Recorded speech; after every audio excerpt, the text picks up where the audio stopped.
پھر فرمایا جب حج پہ آؤ نا تو تمہیں سکون شلوار قمیض میں ہے یا تہمت کرتے میں ہے، لیکن یہاں جب میری بارگاہ میں آؤ نا میرا دل کرتا ہے سب کا ایک رنگ ہو، سفید۔ اور بڑی خوبصورت حدیث ترغیب و ترہیب میں نبی کریم صلی اللہ علیہ وسلم نے فرمایا کہ جب لاکھوں حاجی میدان عرفات میں جمع ہوتے ہیں نا، میدان عرفات میں کوئی بہت عالیشان بندوبست آج بھی نہیں ہے، آج بھی لوگ چٹائیوں پہ بیٹھتے ہیں، اور اے سی والی بس میں بھی آپ بیٹھ کے جائیں تو پھر بھی کچھ نہ کچھ گرد آپ پر پڑ ہی جاتی، وضو کرنے جائیں تو پھر بھی کچھ نہ کچھ ریت سر میں، داڑھی میں، بالوں میں پڑ جاتی ہے۔ لیکن لاکھوں لوگ آئیں پر اکٹھے ہو کے آئیں، اکیلے اکیلے کوئی میدان عرفات میں جائے اور 9 ذی الحج کے علاوہ جائے تو یہ مقام اسے نہیں ملتا۔ لاکھوں آئے، اکٹھے آئے تو حضرت ابو ہریرہ رضی اللہ تعالیٰ عنہ فرماتے ہیں رب کریم آسمان کے دروازے کھول کے فرشتوں سے فرماتے ہیں ذرا نیچے تو نظر کرو۔ فرشتے دیکھتے ہیں نیچے تو اللہ فرماتا ہے ان کے چہروں پر گرد ہے، یہ بڑے بڑے بنگلوں میں رہنے والے، ان کی حالت دیکھو کتنی آج خستہ ہے، گویا تم نے تو کہا تھا نا یہ فساد پھیلائیں گے، تو فرشتوں مجھے بتاؤ یہ اربوں پتی، یہ مفتی، یہ صوفی، یہ علامہ، یہ شیخ، یہ پیر، یہ اتنے بڑے لوگ یہ کدھر آئے ہیں بتاؤ؟ تو فرشتے عرض کرتے ہیں اللہ تجھے راضی کرنے آئے ہیں، یہ لاکھوں لوگ گھر بار چھوڑ کے تجھے راضی کرنے آئے۔ تو میرے نبی پاک علیہ السلام فرماتے ہیں پھر رب فرماتا ہے تم گواہ ہو جاؤ میں نے ان سب کو دوزخ سے آزاد کر کے ان کے لیے جنت کا فیصلہ کر لیا۔ اور حضرت فضیل بن عیاض کہتے ہیں میں نے 1 سال کہا تھا اے اللہ مجھے بتا تو صحیح، اتنے بلا لی ہیں، قبول کس کس کا ہوا ہے؟ تو کہتے ہیں میں اور جاگتے ہوئے تو عاطف غیب سے ندا آئی فضیل تو کو منشی نہیں اللہ کی رحمت کا کہ تجھے پوچھ کے قبول کیا جائے گا، میں نے بلایا ہی اسے تھا جس کا میں نے قبول کر لینا تھا، دوسرا میں نے داخل ہی کوئی نہیں ہونے دیا، یہاں آیا ہی وہ ہے جس کا میں نے قبول کرنا تھا۔ حضور فرماتے ہیں رب فرماتے ہیں گواہ ہو جاؤ میں نے ان کے گناہ بخش کے جنت کا فیصلہ کر، اگلے لفظ سنیں گے تو اور خوش ہو جائیں گے۔ نبی پاک علیہ الصلوۃ والسلام فرمانے لگے، حضور فرمانے لگے رب فرشتوں سے فرماتا ہے انہیں بھی بخش دیا ہے اور جن جن کے لیے یہ دعا کریں گے میں ان سب کی بھی مغفرت فرما دوں۔ تو یہ ساری اجتماعی عبادات مسلمانوں کو آپس میں جوڑنے کے لیے، آپس کی محبتوں کے فروغ کے لیے۔ زکوٰۃ کیا ہے؟ امیروں کا غریبوں کو حصہ دینا۔ قربانی کیا ہے؟ اپنے پیسوں کا جانور خرید اور اپنے پیسے لگا کے اسے ذبح کر، پھر اس کا گوشت بنا، ساری ڈیوٹی تیری پر دینا غریبوں کو۔ یہ کیا ہے؟ یہ لوگوں کو ایک دوسرے سے جوڑتا ہے، یہ محبتیں پیدا کرتا ہے۔ میرے نبی پاک علیہ السلام نے فرمایا ایک دوسرے کو تحفہ لیا کرو، دیا کرو، اس سے محبت بڑھتی ہے۔ تحفہ لیا دیا کرو، اس سے صرف لینا نہیں، تحفہ مہربانی فرمائیں۔ کسی کی جیب پر دھیان رکھنا منع ہے دین، بلکہ نبی پاک صلی اللہ علیہ وسلم نے فرمایا اگر تم چاہتے ہو نا کہ لوگ تم سے پیار کریں تو فرمایا جو ان کی جیبوں میں ہے اس سے بے نیاز ہو جاؤ، پھر تم یہ چھوڑ دو کہ یہ میرے لیے لایا کیا ہے۔ اگر تم لوگوں کی جیبوں پر توجہ کرو گے تو پھر وہ لوگ تم سے کبھی محبت نہیں کریں گے۔ لیکن ایک شریعت نے جو اینگل دی تحفے تحائف کی، اس کا جو انداز ہے اس پر ذرا غور کریں۔ حضرت جابر بن عبداللہ رضی اللہ تعالیٰ عنہ فرمانے لگے کہ میری اماں نے نا حریرہ بنایا، عرب شریف میں کھانا بنتا تھا حریرہ۔ میرے والد گرامی نے میری ماں سے سفارش کی، ان کے والد حضرت عبداللہ ابن عمر یہ میدان احد کے پہلے شہید ہیں، اور نبی کریم صلی اللہ علیہ وسلم نے فرمایا تھا جو جو شہید ہوا رب نے اس پر پردے ڈال کے بات کی، لیکن جابر جب تیرے والد گئے ہیں تو رب نے بے پردہ گفتگو فرمائی ہے۔ اتنا بڑا آدمی حضرت عبداللہ ابن عمر رضی اللہ تعالیٰ، تو انہوں نے نا اپنی بیوی سے کہا کہ اچھا سا حریرہ بناؤ، میں نے سرکار کی بارگاہ میں پیش کرنا ہے۔ تو کہتے ہیں بڑا پیارا، میری ماں نے نا بڑی خوشبو اس میں سے آ رہی تھی، وہ تیار کر کے اور بڑے برتن میں ڈال کے اوپر سے ڈھک کے مجھے دیا۔ جب میں نبی کریم صلی اللہ علیہ وسلم کی بارگاہ عالی مرتبہ میں پہنچا تو اس کی خوشبو تو دور سے آ رہی تھی، اور ویسے بھی اللہ تعالیٰ نے غیب کی کنجیاں حضور کو عطا فرمائی، لیکن نبی کریم صلی اللہ علیہ وسلم پھر بھی فرمانے لگے تیرے باپ نے گوشت پکا کے بھیجا میرے لیے، اندر حریرہ ہے اور خوشبو آ رہی ہے۔ حضور فرمانے لگے تیرے والد نے کیا گوشت بنا کے بھیجا؟ اللہ کرے آپ کو سمجھ آئے میری بات۔ سرکار کسی سے کسی چیز کا مطالبہ کرے تو یہ اس کے نصیب ہے، یہ تو وہ قبول ہو گیا۔ چونکہ نبی کریم کی تو بیٹی سیدہ فاطمہ کے گھر اگر شام کو کھانا نہ پکے تو رب جنت سے بھیج دیتا ہے، تو سرکار کو تو محتاجی نہیں کسی کی۔ لیکن حضور صلی اللہ علیہ وسلم، آپ بات کو سمجھیے گا میں کیا عرض کر رہا ہوں، اس اشارے کو سمجھے جس کو صحابہ سمجھے۔ نبی پاک صلی اللہ تعالی علیہ وسلم نے فرمایا تیرے ابا نے گوشت پکا کے بھیجا ہے؟ کہتے میں نے پلیٹ اٹھا کے اس کی حضور نے یہ حریرہ ہے، تو سرکار نے وہ نکال لیا۔ کہتے ہیں حضرت جابر بن عبداللہ کہ میں چونکہ پختہ عمر کا نہیں تھا، میں واپس گیا، میں نے جا کے عرض کی کہ ابا جی نبی پاک صلی اللہ علیہ وسلم کو تو پتہ تھا حریرہ ہے اور اس کی خوشبو بھی آ رہی، پھر حضور نے یہ کیوں فرمایا کہ گوشت ہے اندر؟ قربان جائیں، کہا گھر جا کے میں نے عرض کی, میں نے کہا ابا جی حضور کو تو پتا تھا حریرہ ہے, تو سرکار نے یہ کیوں فرمایا کہ گوشت لائے ہو؟ تو کہتے ہیں میرے ابا کی آنکھوں میں آنسو آ گئے. آپ سمجھے نا, جب عشق سکھاتا ہے آداب خود آگاہی, رو پڑے اور فرمانے لگے تو خوش قسمت نہیں کہ حضور نے تجھ سے پوچھا ہے کہ تیرے باپ نے گوشت بھیجا, فرمایا جلدی کر ایک بکری پکڑ کے لا.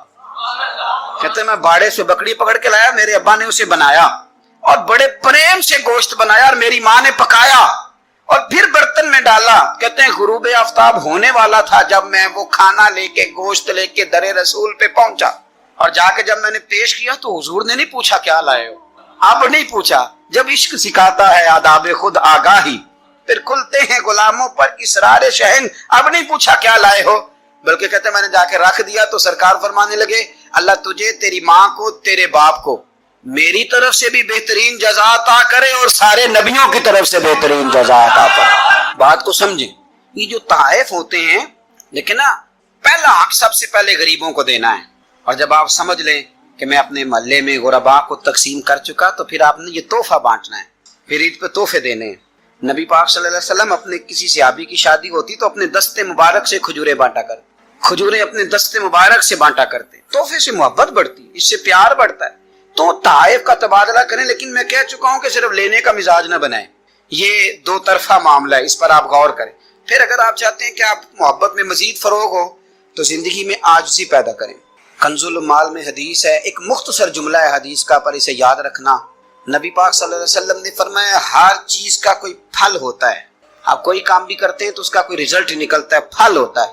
تو نبی پاک علیہ السلام نے فرمایا یہ جو عاجزی ہے نا, اس کا پھل محبت ہے. تم اگر عاجزی کرو گے تو پھر اس کا پھل محبت ہے. جھک جائیں, جھکنے سے رشتے مضبوط ہوتے ہیں. کبھی سسر کو بھی معذرت کرنی پڑے تو یہ کوئی مشکل کام نہیں, غلطی ساس سے بھی ہو ہی جاتی ہے. ڈٹ نہ جائیں, آڑ نہ جائیں. کیا نبی کریم صلی اللہ علیہ وسلم اپنے صحابہ سے معذرت نہیں کرتے تھے؟ کوئی تصور کر سکتا ہے کہ سرکار غلطی کریں گے؟ نبی پاک کے لیے جو گناہ کا گمان کرے وہ گمراہ ہے. لیکن صحابی صفیں سیدھی کراتے, ان کے پیٹ میں نبی پاک کا تیر لگ گیا تو حضور نے فرمایا نہیں مجھے اللہ کی رضا کے لیے معاف کر دے. وقت وصال حضور نے اعلان نہیں فرمایا کہ مجھ سے کوئی کسی شخص کو تکلیف پہنچی ہو تو بدلہ لے لے. تو کیا ابا جی غلطی کر ہی نہیں سکتے؟ کیا حضرت صاحب سے غلطی ہوتی نہیں؟ استاد صاحب اب معصوم ہو گئے تو نیچے اترے تھوڑا سا. اگر آپ نے رشتے بچانے ہیں تو نیچے اترے, ورنہ یاد رکھ لیں زندگی میں تنہا رہ جائیں گے. جسے جھکنا نہیں آتا اس کا کوئی رشتہ قائم نہیں رہتا. معاشرے کے اندر سکھی وہ شخص ہوتا ہے جسے دنیا سے پیار ملتا ہے, جس کا کوئی بھائی ہوتا ہے, جس کا کوئی بیٹا ہوتا ہے, جس کے ماں باپ ہوتے ہیں, جس کے دوست احباب ہوتے ہیں. انسان اللہ کی بنائی ہوئی مخلوق سے سکھ پا کے سکھی رہتا ہے, اور اگر اسے مخلوق سے سکھ نصیب نہیں ہوتا, کم لوگ ہوتے ہیں جو صوفیاء ہیں, جو بزرگ ہیں, جو مخلوق کے سکھ کی امید نہیں رکھتے. لیکن میں بالعموم بات کر رہا ہوں, عوامی سطح پر لوگوں کو ضرورت ہوتی ہے کہ میرا بیٹا میرا فرما بردار ہی ہونا چاہیے. خاتون یہ چاہتی ہے کہ اس کا شوہر اس کا کچھ نہ کچھ خیال رکھنے والا ہی ہونا چاہیے. خامد یہ تمنا کرتا ہے کہ میری بیوی میری خدمت گزار ہی ہونا چاہیے. تو یہ ساری چیزیں اس وقت معاشرے کے اندر پیدا ہوتی ہیں جب انسانوں کا انسانوں کے لیے پیار بڑھ جاتا ہے, جب وہ بہت ساری چیزوں کو درگزر کرنے لگتے ہیں, جب وہ خود محبت کو فروغ دیتے ہیں. قرآن مجید فرقان حمید نے ارشاد فرمایا کہ انما المؤمنون اخوہ. سورہ حجرات کے اندر اللہ فرماتے ہیں کہ یہ جو مومن ہے نا یہ آپس میں بھائی بھائی. کتنا وسیع قرآن پاک نے اس عنوان کو کر دیا, کتنا زیادہ وسیع کر دیا. برادری کی, رنگ کی, قبیلے کی, علاقے کی ساری قید سے نکال کر فرما دیا کہ جس نے جہاں بیٹھ کے بھی نبی پاک علیہ السلام کا کلمہ پڑھا ہے وہ تمہارا بھائی بن گیا, جہاں بیٹھ کے. اقبال کہنے لگے بازو تیرا توحید کی قوت سے قوی ہے اور اسلام تیرا دیس ہے, اس لیے کہ تو مصطفی ہے. جب لوگ قدورتیں پالنے لگ جاتے ہیں نا, نفرتیں, حسد, بغض, عداوت, کینہ پروری, تو ٹھنڈی جگہ پر بھی بیٹھ کے وہ سکون نہیں پاتے, اس لیے کہ ساتھ والے کو دیکھ کے جب 100 دفعہ گھورنا ہے اور جب آنے والے کا وجود برداشت ہی نہیں ہونا, اور جب انسان نے محسوس کرنا ہے کہ یہ بندہ آ گیا تو یہ کرب ہے. میرا کبھی کبھی دل کرتا ہے کہ دوستوں سے یہ پوچھوں کہ گرمی کا موسم آ جائے وہ زیادہ تنگ کرتا ہے کہ کوئی مخالف دوست آ کے بیٹھ جائے وہ زیادہ تنگ کرتا ہے؟ زیادہ دعا کیا ہوتی ہے کہ یا اللہ موسم ٹھنڈا کر دے, کہ یا اللہ یہ بندہ چلا جائے. میرا خیال یہ ہے کہ بعض لوگوں پر سخت بوجھ بن جاتے ہیں. تیزی سے فروغ ہوا ہے عداوت کا، نفرت کا، اور ہماری نفرتوں کی جو وجوہات ہیں ان میں بڑی وجہ یہ ہے کہ یہ بندہ میری طبیعت کا نہیں. مجھے صرف وہ بندہ درکار ہے جو میری مزاج کے مطابق چلے، ہاتھ باندھ کے میرے پیچھے چلے. رسول کریم صلی اللہ تعالی علیہ وسلم دوسروں کے مزاج کا لحاظ کرتے تھے، دوسروں کے مزاج کا پاس فرماتے تھے، خیال کرتے تھے. نبی کریم صلی اللہ علیہ وسلم، عورت کے جذبات ہوتے ہیں، اس کا ایک اپنا زندگی میں اس کی کچھ خواہشات ہوتی ہیں. آپ کیا اس بات کو معمولی سمجھتے ہیں کہ نبی پاک صلی اللہ علیہ وسلم نماز کے لیے کھڑے ہوں رات کو تو حضور حضرت عائشہ صدیقہ سے فرمائیں کہ اگر تو کہے تو میں نماز پڑھ لوں، اس لیے کہ وقت تیرا ہے. میرے بھائی، کسی کے مزاج کا جب آپ بوجھ بننے کی کیا ضرورت ہے؟ آپ سمجھ لیں، مزاج کو سمجھ لیں اور کوشش کریں کہ فروغ محبت ہو، عداوت نہ ہو. یہ جو ہمارے پاس موقع آتے ہیں نا، عید کے اور حج کے، قربانی کے، رمضان کے، یہ سارے موقع دراصل اللہ نے دیے ہیں کہ آپس میں محبتیں تقسیم کرو. اور یاد رکھنا، محبتیں بانٹنے سے بڑھ جاتی ہیں، یہ تقسیم کرنے سے بڑھتی ہیں، یہ زیادہ ہوتی ہیں. ہم محبت نہیں بانٹتے، ہم مفادات کو دیکھتے ہیں. میں نے تو زندگی میں ان لوگوں کو بھی دیکھا ہے کہ کسی آستانے پہ، کسی ادارے میں، کسی مسجد میں، کسی تنظیم میں ان سے کوئی پیار زیادہ ہو گیا تو انہوں نے پھر اپنے وہ مفاد سامنے رکھ کے کسی اور کو وہاں داخل ہونے دیا، ورنہ انہوں نے کسی کو قریب نہیں پٹکنے دیا. کہیں ایسا نہ ہو جائے کہ وہ جو ہمارا نمبر ہے وہ پیچھے نہ چلا جائے. ہم لوگوں نے فروغ محبت نہیں کیا. دیکھو رسول کریم صلی اللہ تعالی علیہ وسلم نے حضرت انس بن مالک رضی اللہ تعالیٰ عنہ سے فرمایا، یہ بخاری مسلم کی حدیث ہے، صبح صبح سرکار کی ملاقات ہوئی تو نبی پاک صلی اللہ علیہ وسلم نے فرمایا، اور لفظ بڑے خوبصورت ہیں حدیث کے. حضرت انس کہتے ہیں میں قربان جاؤں، میں تو غلام تھا نا، لیکن حضور فرمانے لگے، یا بنیا، او میرے بیٹے، تجھ سے ایک بات نہ کروں؟ یا رسول اللہ حکم کریں. تو نبی پاک علیہ السلام فرمانے لگے، انس بیٹا، پتر، اس بات کو یاد رکھنا کہ جب تو سویرے سو کے اٹھے تو سب سے پہلے اپنے دل پہ نظر ڈالنا، دیکھنا تیرے دل میں کسی کا بغض تو نہیں، کسی کی عداوت تو نہیں، اور پھر قربان جائیں. نبی پاک صلی اللہ علیہ وسلم نے یہ نہیں فرمایا کہ تجھے اتنی جزا ملے گی، اتنا ثواب ملے گا، اتنا اجر ملے گا. کیا انداز ہے کریم محبوب کا، تیرے آگے ہیں یوں دبے لچے فصحا عرب کے بڑے بڑے، کوئی جانے منہ میں زبان نہیں بلکہ جسم میں جان نہیں. حضور فرمانے لگے، انس دیکھنا ذرا ترتیب جملوں کی. فرمایا، انس صبح اٹھ کے اپنے دل پہ نظر ڈالنا، تیرے دل میں کسی مومن کا بغض تو نہیں. اللہ تبارک و تعالی جب مسلمان کو توفیق دے اور اللہ کی بارگاہ کی جانب وہ رجوع کرے تو پھر اس کا رویہ یہ ہونا چاہیے کہ اس کی توجہ ہو اللہ کی جانب. ہمارے ہاں تسبیحات پڑھ لی جاتی ہیں اگر کبھی موقع ملے، لیکن وہ خاص انہماک، وہ خاص شوق، وہ خاص ذوق اللہ تبارک و تعالیٰ کی عبادت کا. ایک ہوتا ہے نماز پڑھنا، ایک ہوتا ہے اہتمام کے ساتھ نماز پڑھنا، یعنی ذرا وقت پہ اٹھنا، ذرا صحیح کر کے وضو کرنا، ذرا شوق سے مصلی بچھانا.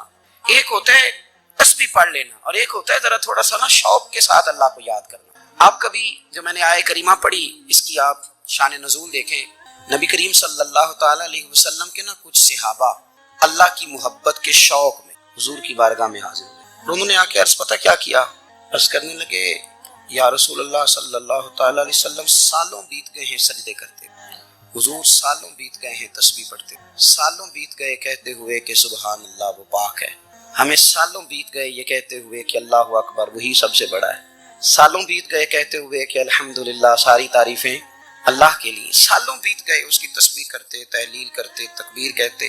حضور اب نہ ہمارا اپنے رب سے ملنے کو جی چاہتا ہے، کبھی یہ حقیقت منتظر نظر آ نہ لباس مجاز میں، لاکھوں سجدے تڑپ رہے ہیں میری جبین نیاز میں. اور اقبال کہنے لگے کہ تیرے عشق کی انتہا چاہتا ہوں، تو میری سادگی دیکھ کیا چاہتا ہوں، میرا ذرا سا تو دل ہے مگر شوق اتنا، میں وہی لن ترانی سنا چاہتا ہوں.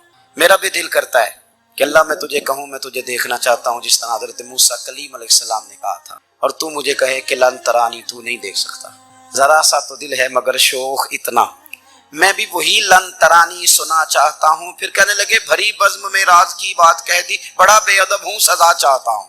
دیکھو سب لوگوں کے بیچ ہی میں نے یہ کہہ دیا. میرے عزیز صحابہ نا شوق میں، کتنے سارے لوگ ہیں آپ، کتنی ماشاءاللہ بڑی تعداد میں آپ آئیں. ہم بھی کبھی اس شوق میں گئے ہیں کہ ہمارے رب کو دیکھنے کو دل چاہتا ہے، ہمارا جی چاہے وہ کبھی ہمیں ملے. حضرت عبداللہ ابن عمر رضی اللہ تعالیٰ عنہ حضرت عمر کے صاحبزادے، مکہ مکرمہ میں ان کی قبر ہے. میں نے جب انہیں پڑھا تو مجھے ان سے بڑا پیار ہو گیا. لیکن آپ کو پتہ ہے وہاں جا کے کسی شخص کا مزار تلاش کرنا یا پوچھنا ایک مشکل کام ہوتا ہے.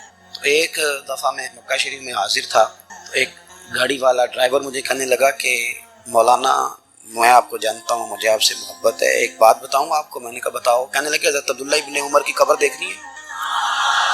میں نے کہا یہ تو نہیں کہہ رہا، یہ کسی نے بندوبست کرایا ہے، یہ اللہ نے تیرے دل میں بات ڈالی ہے، یہ ہو گیا تو لے چل مجھے.